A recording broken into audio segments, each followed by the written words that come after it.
जय श्री कृष्णा। राधे राधे दोस्तों, आप सभी का दिन शुभ और मंगलमय हो। आप सभी का हमारे YouTube चैनल अर्चिता वॉइस में हार्दिक स्वागत है। आप सभी पर भगवान विष्णु की कृपा सदैव बनी रहे। आज की वीडियो में आप सुनेंगे माघ मास महात्म्य का अध्याय 13। पिछले वीडियो में आपने सुना था अध्याय 12। यदि आपने उन अध्यायों को नहीं सुना है तो आप जाकर सभी अध्यायों को सुन सकते हैं। तो प्रिय श्रोताओं, आज के अध्याय में दत्तात्रेय जी कहने लगे कि हे राजन, प्रजापति ने पापों के नाश के लिए प्रयाग तीर्थ की रचना की। गंगा जी और यमुना जी के जल की धारा में स्नान का महात्म्य भली प्रकार सुनो। जो इस संगम में माघ मास में स्नान करता है वह गर्भ योनि में नहीं आता। भगवान विष्णु की दुर्गम माया माघ में प्रयाग तीर्थ पर सब नष्ट कर देती है।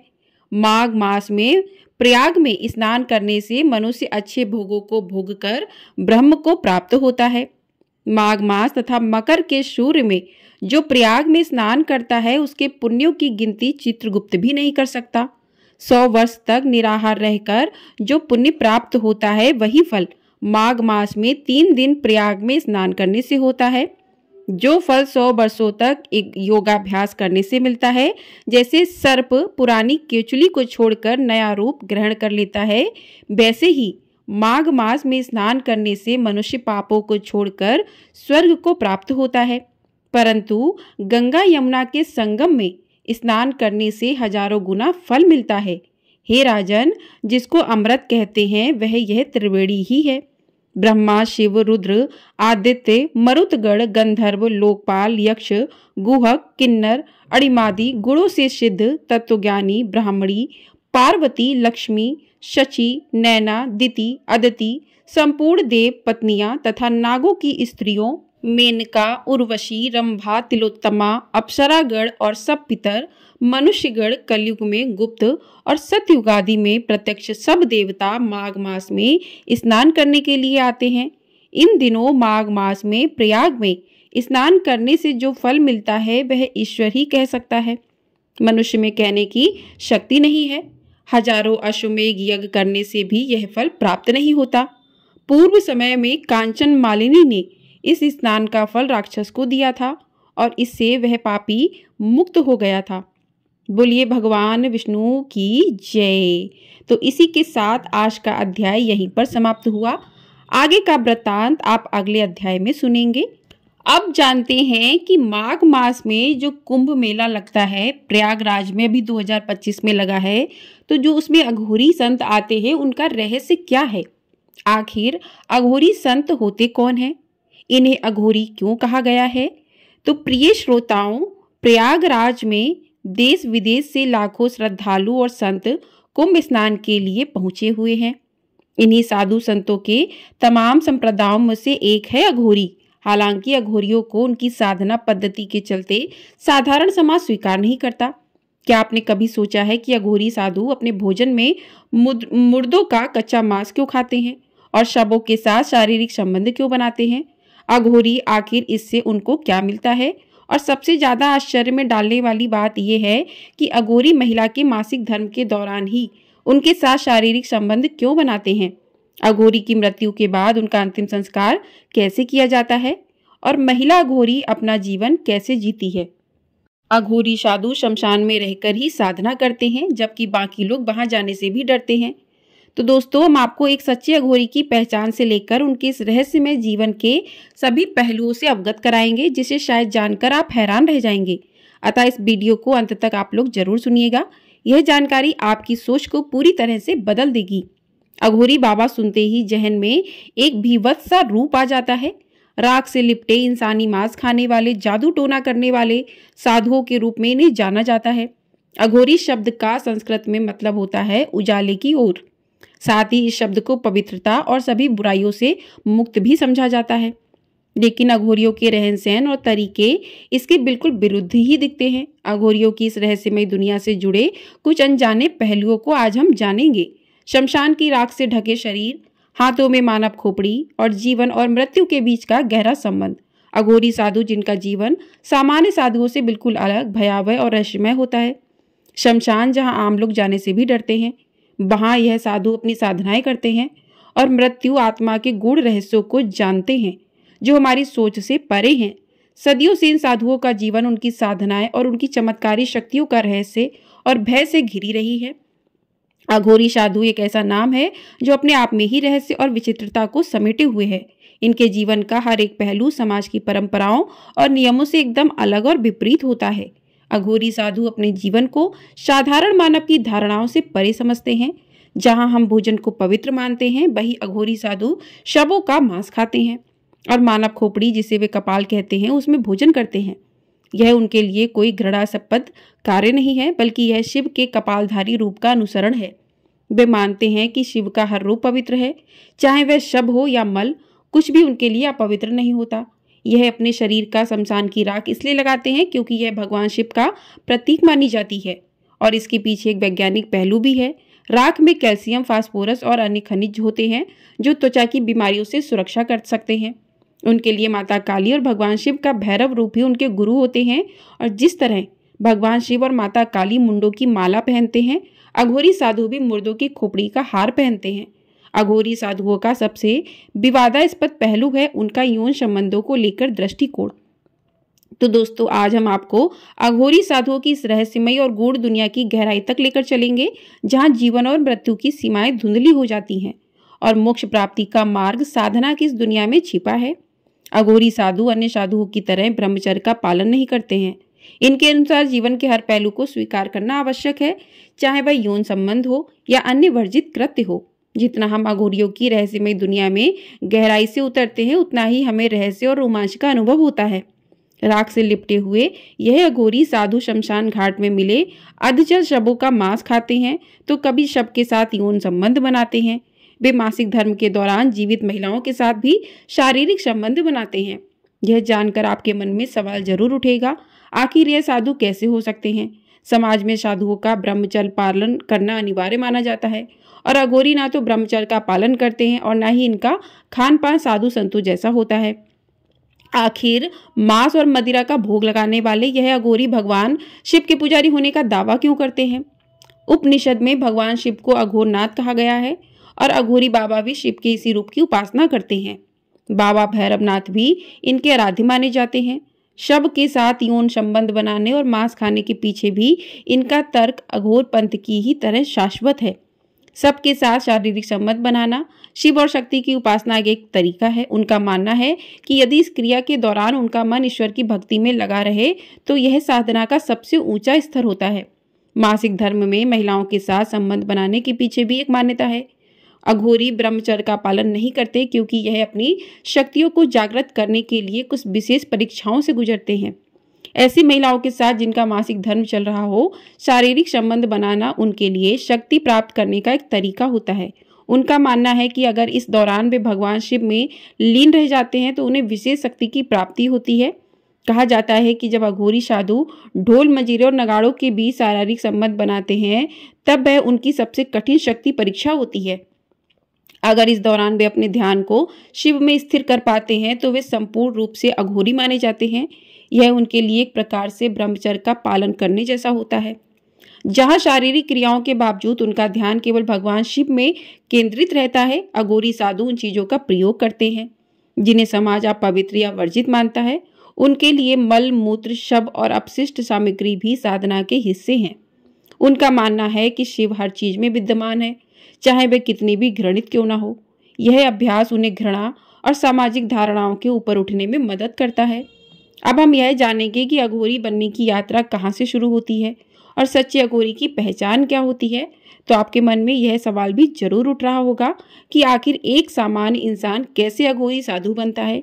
क्या यह सिर्फ साधना का रास्ता है या इसके पीछे कोई गहरा रहस्य छिपा हुआ है? अघोरी साधु बनने की प्रक्रिया इतनी सरल नहीं है जितनी दिखती है। यह एक साधारण व्यक्ति की जीवन शैली से पूरी तरह अलग होती है। सबसे पहले अगर कोई अघोरी बनना चाहता है तो उसे अपने जीवन से जुड़े हर मोह माया, रिश्ते नाते और यहाँ तक कि अपनी पहचान को भी छोड़ना पड़ता है। हमारे सनातन धर्म में जन्म से लेकर मृत्यु तक 16 संस्कार बताए गए हैं। जो भी इस संसार में जन्म लेता है उसे एक दिन इस दुनिया से जाना ही पड़ता है और अघोरियों के साथ भी शुरुआत में यही होता है। अगर कोई अघोरी बनना चाहता है तो सबसे पहले उसे जीते जी अपना श्राद्ध या पिंडदान करवाना पड़ता है। इसका मतलब यह है कि वह जिंदा है पर अब से उसने हर मोह माया को त्याग दिया है। अब ना उसका कोई परिवार है, ना कोई घर है और ना ही अब उसका इस दुनिया में कोई अस्तित्व है। ऐसे ही शुरू होती है एक साधारण इंसान की खुद को अघोरी साधु में बदलने की यात्रा। अघोरी बनने के बाद कोई उम्र की सीमा नहीं होती।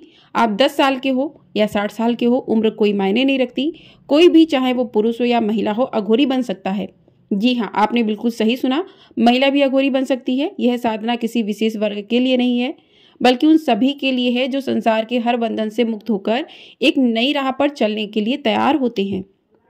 अघोरी बनने की राह पर सबसे पहला कदम है अपने गुरु की तलाश। यह साधना का सबसे महत्वपूर्ण हिस्सा है। लेकिन अगर इनको कोई मानव गुरु नहीं मिलता तो ये बाबा काल भैरव को अपना गुरु बना सकते हैं, जो काशी के कोतवाल माने जाते हैं। बाबा काल भैरव भगवान शिव के रौद्र रूप हैं। वही इनके मार्गदर्शक और गुरु बन जाते हैं। उनकी साधना करके उन्हें गुरु रूप में स्वीकार करना होता है और इसके बाद आता है सबसे बड़ा कदम, पिंडदान, यानी खुद को इस संसार से पूरी तरह मुक्त कर देना। इसका मतलब कि इस दुनिया में अब इनका कोई अस्तित्व नहीं रहा। अब से ये केवल शिव के साधक के रूप में जाने जाएंगे। शिष्य का चयन होने के बाद उन्हें एक गुप्त मंत्र दिया जाता है, जो कोई साधारण मंत्र नहीं होता। इस मंत्र को बिना एक भी दिन छोड़े उन्हें लगातार 12 साल तक जपना पड़ता है। 12 साल तक जो भी शिष्य इस साधना को पूरी तरह निभा पाता है, वही इस कठिन मार्ग पर आगे बढ़ने का हकदार बनता है। अघोरी 3 तरह की साधनाएं करते हैं: शमशान साधना, शिव साधना और शव साधना। यह तीनों साधनाएं शमशान घाट के भीतर ही की जाती हैं। साधना शुरू करने से पहले अघोरी अपने शरीर पर शमशान की भस्म लपेटकर काला चोंगा धारण करते हैं और फिर इस रहस्यमयी साधना को शुरू करते हैं। सबसे पहले होती है शव साधना। अघोरी तंत्र विद्या के धनी होते हैं और यह साधना रात के अंधेरे में की जाती है। शव को मांस और मदिरा का भोग लगाया जाता है और कहा जाता है कि साधना के चरम पर पहुंचने पर मुर्दा बोल उठता है। यह साधना कामाख्या पीठ, त्र्यंबकेश्वरम उज्जैन और तारापीठ के शमशान में की जाती है, जहां केवल अघोरी ही उपस्थित हो सकते हैं। दूसरी साधना होती है शिव साधना। इसमें अघोरी शव के पास बैठकर मांस और मदिरा का भोग लगाते हैं और फिर शिव की तरह शव पर एक पैर से खड़े हो जाते हैं, जैसे शिव की छाती पर माता पार्वती का पांव रखा गया था। घंटों तक इस साधना के दौरान अघोरी अपनी शक्तियों को बढ़ाते हैं। तीसरी और सबसे आखिरी साधना शमशान साधना है। यह साधना शव और शिव साधना से अलग होती है। इसमें अघोरी मृतक के परिवार को भी शामिल करते हैं। शव की जगह शव पीठ की पूजा की जाती है। प्रसाद के रूप में मांस और शराब की जगह दूध से बना मावा चढ़ाया जाता है। अब जानते हैं कि असली अघोरी साधु की पहचान कैसे करें। तो असली अघोरी साधु की पहचान करना इतना आसान नहीं होता है। प्रयागराज में कुंभ में कई फर्जी अघोरी भी घूमते हैं, जो बहरूपीय होते हैं और मात्र लोगों से पैसा ऐंठने के लिए यह अघोरी का रूप धारण कर लेते हैं और घूमते हैं और लोगों का मनोरंजन करते हैं। वे साधारण साधुओं की तरह दिख सकते हैं, लेकिन उनकी जीवन शैली और साधनाएं बहुत गहरी और रहस्यमयी होती हैं। अघोरी विद्या के जानकार माने जाते हैं कि असली अघोरी कभी आम दुनिया में सक्रिय नहीं होते। अगर वे समाज में रहते भी हैं तो दिखावा नहीं करते। वे सिर्फ अपनी साधना में लीन रहते हैं। अगर कोई अघोरी आपसे पैसे मांगता है तो समझ जाइए कि वह सच्चा अघोरी नहीं हो सकता, क्योंकि असली अघोरी कभी किसी से कुछ मांगता नहीं है। कलयुग में कोई भी राख लगाकर, काले कपड़े पहनकर और खोपड़ी लेकर अघोरी जैसा दिख सकता है, लेकिन असली पहचान उनके साधना में होती है। जहां पैसे का खेल हो वहां से दूर रहना ही बेहतर है। पैसा इंसानों ने बनाया है, भगवान को इसकी जरूरत नहीं होती। अघोरियों के बारे में कहा जाता है कि वे बाहर से रूखे दिख सकते हैं, लेकिन उनके अंदर जन कल्याण की भावना छुपी होती है। अगर किसी पर उनकी कृपा हो जाए तो वे अपनी सिद्धियों का फल देने में भी पीछे नहीं हटते, और अगर कोई उन्हें पसंद आ जाए तो वे उसे अपनी तंत्र विद्या सिखाने को भी तैयार हो जाते हैं। लेकिन ध्यान रहे, उनका क्रोध बेहद प्रचंड होता है। अघोरी बेहद सरल स्वभाव के होते हैं और प्रकृति के साथ रहना पसंद करते हैं। वे किसी से कोई मांग नहीं करते, ना ही वे किसी से पैसे लेते हैं। उनका जीवन हर किसी के कल्याण के लिए प्रार्थना करने में समर्पित होता है। अघोरी हर चीज को ईश्वर के अंश के रूप में देखते हैं। वे ना तो किसी से नफरत करते और ना ही किसी चीज को अस्वीकार करते हैं। इसी कारण वे इंसानी और जानवरों के मांस में कोई भेदभाव नहीं करते। जानवरों की बलि उनकी पूजा पद्धति का एक महत्वपूर्ण हिस्सा है और वे गांजा भी पीते हैं, लेकिन नशे में भी उन्हें अपने बारे में पूरी तरह से होश रहता है। उनकी साधना, उनका जीवन हर पहलू में शिव से जुड़ा होता है। क्या आप जानते हैं कि जब किसी अघोरी साधु की मृत्यु हो जाती है तो उनका अंतिम संस्कार कैसे किया जाता है और उनके शव के साथ क्या होता है? तो अघोरियों का अंतिम संस्कार हिंदू धर्म की परंपराओं विधियों से कुछ हद तक मेल खाता है, लेकिन इसमें कई अनूठी बातें भी शामिल होती हैं कि जब कोई अघोरी मृत्यु को प्राप्त करता है तो उसका शरीर साधारण तरीके से नहीं जलाया जाता, बल्कि अधिकतर मामलों में अघोरी का अंतिम संस्कार शमशान भूमि में गंगा या किसी पवित्र नदी के किनारे किया जाता है। मृत अघोरी के शव को या तो जला देते हैं, दफना देते हैं या फिर उसे पवित्र नदी में प्रवाहित कर देते हैं। अघोरी कभी अपनी साथी अघोरी के शव को नहीं खाते हैं। कुछ अघोरी साधु अपनी अंतिम इच्छा के अनुसार अपने शरीर को गंगा में प्रवाहित करने या शमशान भूमि में छोड़ने की बात भी कहते हैं। तो दोस्तों, आपको इस तरह अघोरी शादियों का अंतिम संस्कार उनके जीवन की तरह ही अनोखा और रहस्यमयी होता है। अघोरी का मूल इतिहास कहाँ से है, भारत का प्रथम अघोरी कौन है और अघोरी का असली मतलब क्या होता है। संस्कृत में अघोरी का असली मतलब है उजाले की ओर ले जाना। यह शब्द इतना पवित्र और शक्तिशाली माना जाता है कि यह इंसान को हर बुराई से मुक्त करने की क्षमता रखता है। अघोरी साधुओं का इतिहास, उनकी उत्पत्ति एक ऐसा रहस्य है जो समय के साथ गहराई में डूबा हुआ है। इनका संबंध उन प्राचीन तांत्रिक परंपराओं से है जो सदियों से अपने आप में अद्वितीय रहस्यमयी मानी जाती हैं। कहा जाता है कि 7वीं और 8वीं शताब्दी अघोरी साधुओं की जड़ें कापालिक और कालामुख जैसे उग्र तांत्रिक संप्रदाय में समाई हुई हैं। यह वह साधु थे जो मानव खोपड़ी से भोजन करते थे। तांत्रिक अनुष्ठानों में मांस और मदिरा का भोग लगाना, शवों की पूजा करना, मानव की बलि देना, इन्हीं परंपराओं से अघोरी साधुओं की उत्पत्ति मानी जाती है, जिन्होंने जीवन और मृत्यु के भेद को मिटाने की साधना की शुरुआत की। अघोरी शिव के अद्वितीय भक्त होते हैं। यह साधु शिव के भैरव रूप की पूजा करते हैं और अपने जीवन को मोक्ष की प्राप्ति के लिए समर्पित कर देते हैं। अघोर साधना की यह यात्रा बेहद कठिन और रहस्यमयी मानी जाती है। अघोरी साधु मानते हैं कि हर आत्मा परम शिव है और अपने जीवन में काम, क्रोध, लालच, नशा, भय और घृणा से परे होते हैं। वो अंधकार से शुरू करते हैं, फिर प्रकाश की ओर बढ़ते हैं और अंत में आत्मबोध को प्राप्त करते हैं। अघोरियों को कुत्तों से बहुत प्रेम होता है।